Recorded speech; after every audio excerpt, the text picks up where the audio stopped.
सभी व्यूअर्स को मेरा हृदय से प्रणाम। आशा करता हूं कि आप सभी लोग स्वस्थ होंगे और मस्त होंगे। आप सभी का एसएसटी वाले गुरुजी चैनल पर स्वागत है। तो आइए बिना आपके समय को बर्बाद किए हुए हम अपने आज के टॉपिक को समझते हैं। आज हम बात करेंगे कुछ इम्पॉर्टेंट एमसीक्यूज की। ये एमसीक्यूज होंगे वर्किंग ऑफ इंस्टीट्यूशंस चैप्टर से। ये क्लास 9th पॉलिटिकल साइंस का बहुत ही इंपॉर्टेंट चैप्टर है। इस चैप्टर पर हमने एमसीक्यू सीरीज का पार्ट 1 भी बनाया हुआ है, आप उसको जाकर के देख सकते हैं। आज हम पार्ट 2 से बात करेंगे। तो आइए बिना आपके समय को बर्बाद किए हुए हम अपने आज के क्वेश्चंस को समझते हैं। क्वेश्चन नंबर 1 है, the second backward classes commission is also known as.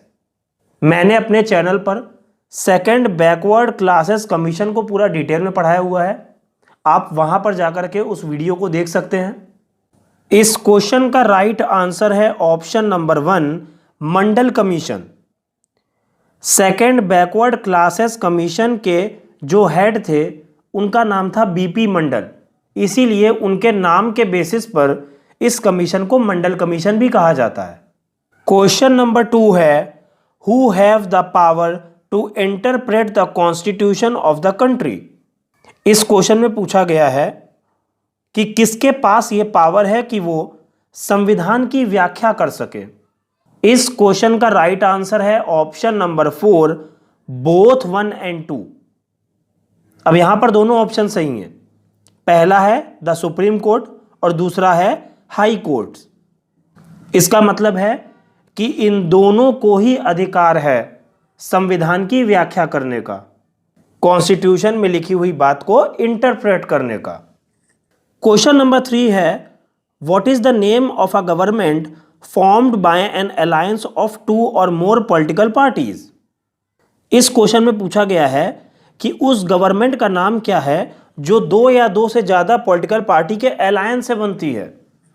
Question number 3 का राइट आंसर है ऑप्शन नंबर 2, कोलिजन गवर्नमेंट, यानी कि गठबंधन की सरकार। जब चुनाव में किसी एक पार्टी को पूर्ण बहुमत नहीं मिलता है तब 2 या 2 से ज्यादा पॉलिटिकल पार्टीज मिलकर के सरकार बनाती हैं, एक साथ मिलकर के। इसी को कोलिजन गवर्नमेंट बोलते हैं, यानी कि गठबंधन की सरकार। क्वेश्चन नंबर 4 है, which of these options is oblique are correct regarding the powers of the prime minister. यहां पर प्रधानमंत्री जी की शक्तियों के बारे में है यह क्वेश्चन। आपके सामने कुछ ऑप्शंस में शक्तियां दी हुई हैं, आपको बताना है कि कौन सा ऑप्शन करेक्ट है। चारों ऑप्शन एक बार पढ़ लेते हैं। ऑप्शन नंबर 1 है, ही चेयर्स कैबिनेट मीटिंग्स। दूसरा है, he coordinates the work of different departments. तीसरा है, he also has the power to dismiss ministers. यहां पर हमें तीनों बातें ही सही लग रही हैं, ये तीनों ही हमने फंक्शंस पढ़े हुए हैं प्राइम मिनिस्टर के। ऐसे क्वेश्चंस में जहां पर एक से ज्यादा ऑप्शन सही होते हैं वहां पर हम क्या लगा देते हैं, ऑल ऑफ द एबव। इस क्वेश्चन का करेक्ट आंसर होगा option number 4, all of the above, क्योंकि यहां पर तीनों ही ऑप्शन सही हैं।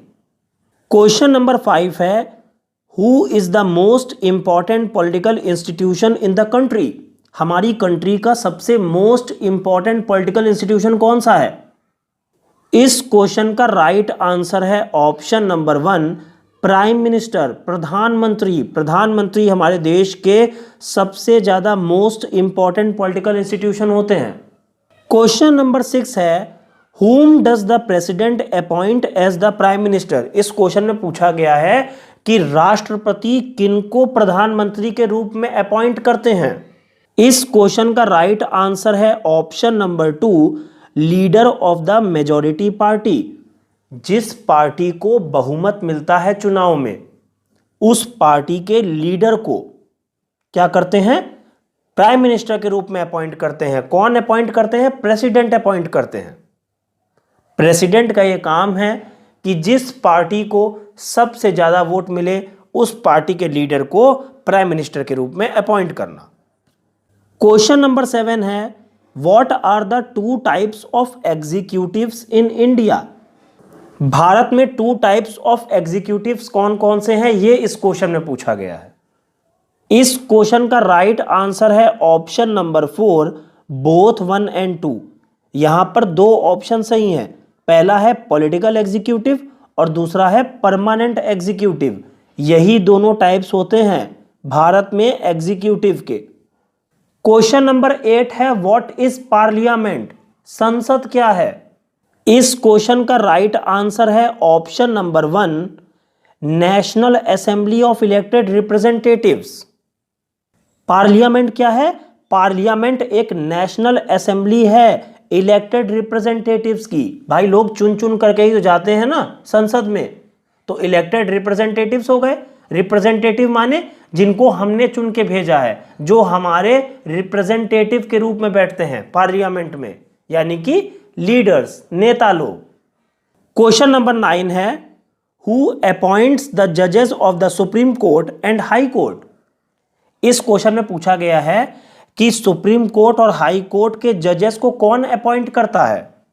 इस क्वेश्चन का राइट आंसर है option number 3, president on the advice of the PM and in consultation with the chief justice of the supreme court. मतलब राष्ट्रपति, सर्वोच्च न्यायालय और उच्च न्यायालयों के न्यायाधीशों को प्रधानमंत्री की सलाह पर और सर्वोच्च न्यायालय के मुख्य न्यायाधीश के मशविरे से नियुक्त करता है। सबकी राय लेकर के करता है ये काम। बहुत ज्यादा इंपॉर्टेंट है, जानना बहुत जरूरी है। क्वेश्चन नंबर 10 है हाउ कैन अ जज of the supreme court be removed. Supreme court के जज को कैसे हटाया जा सकता है। इस क्वेश्चन का राइट आंसर है option number 2, by the parliament through impeachment motion. Supreme court के जज को हटाना बहुत मुश्किल है। उसे हटाना भारत के राष्ट्रपति को हटाने जितना ही मुश्किल है। इसका एक पूरा प्रोसेस है।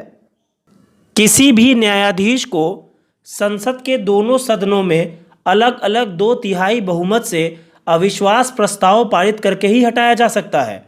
भारतीय लोकतंत्र में ऐसा कभी नहीं हुआ है। देखिए कितना मुश्किल टास्क है हटाना उनको।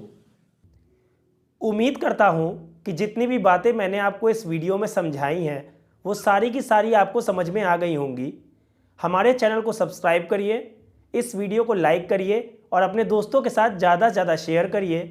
इस वीडियो के डिस्क्रिप्शन में हमारे टेलीग्राम चैनल का लिंक है, आप वहां से ज्वाइन करके हमारे साथ कनेक्ट हो सकते हैं।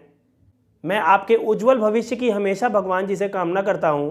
इस वीडियो को देखने के लिए बहुत बहुत धन्यवाद। जय हिंद, जय भारत।